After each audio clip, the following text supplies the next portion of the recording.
रात का पर्दा एपिसोड 8 थिएटर का भूत शांति। हॉस्पिटल का सन्नाटा रिया और समीर के दिलों में डर की सुई चुभो रहा था। उनके हाथ में पूरी चाबी थी जिसके 2 टुकड़े स्टोर रूम में मिले थे। अनन्या की भयानक चीखें अभी भी उनके कानों में गूंज रही थी। चाबी पूरी हो गई लेकिन खेल खत्म नहीं हुआ। अगला राज हॉस्पिटल के पुराने थिएटर में है। रिया का चेहरा पसीने से तर था लेकिन उसकी आंखों में जुनून अब भी बरकरार था। समीर, हमें थिएटर जाना होगा, उसने कहा।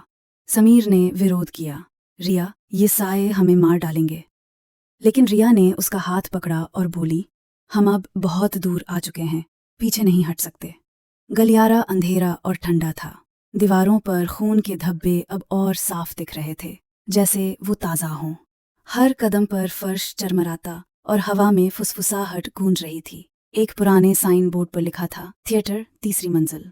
सीढ़ियां टूटी फूटी थीं और हर कदम पर ऐसा लगता था जैसे कोई उनके पीछे चल रहा हो।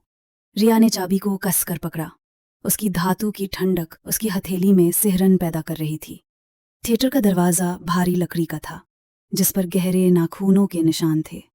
रिया ने चाबी ताले में डाली और वो फिट हो गई। दरवाज़ा चरमराते हुए खुला और अंदर का नज़ारा दिल दहलाने वाला था। पुरानी कुर्सियां, टूटी फूटी मंच और दीवारों पर अजीब से चित्र, जैसे किसी ने खून से पेंटिंग की हो। मंच पर एक पुराना प्रोजेक्टर था जिसके लेंस पर धूल जमी थी। रिया ने प्रोजेक्टर के पास एक पुरानी रील देखी जिस पर लिखा था, अनन्या का अंतिम दिन 1995। क्या हमें इसे चलाना चाहिए? समीर ने कांपती आवाज में पूछा। रिया ने हाँ में सिर हिलाया और प्रोजेक्टर चालू किया। स्क्रीन पर धुंधली तस्वीरें उभरीं। एक लड़की, अनन्या, मंच पर बंधी थी। उसके आसपास कुछ लोग थे जिनके चेहरे धुंधले थे। एक आवाज गूंजी, प्रयोग पूरा हो गया, उसकी आत्मा अब हमारी है।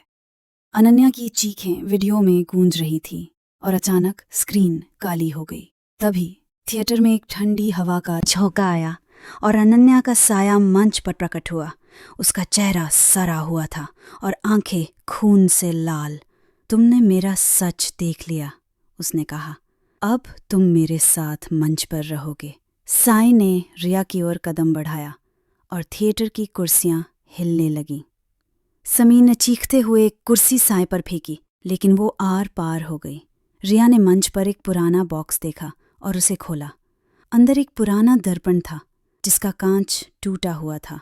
दर्पण में अनन्या का चेहरा नहीं बल्कि डॉक्टर विश्वनाथ का चेहरा दिखा, जो फुसफुसा रहा था, चाबी को मंच की वेदी में डालो। रिया ने मंच के बीच में एक छोटी सी वेदी देखी जिसमें चाबी के लिए एक स्लॉट था। उसने चाबी डाली और अचानक एक तेज रोशनी चमकी। अनन्या की चीख गूंज उठी और साएं पीछे हटने लगे। लेकिन तभी मंच के नीचे से एक और चिट उभरी। असली राज हॉस्पिटल के पुराने पुस्तकालय में है। रात का पर्दा अब और भयानक होगा। अनन्या का साया फिर से प्रकट हुआ और इस बार उसकी हंसी और डरावनी थी। तुम मेरे खेल से नहीं बच सकते, उसने चीखा।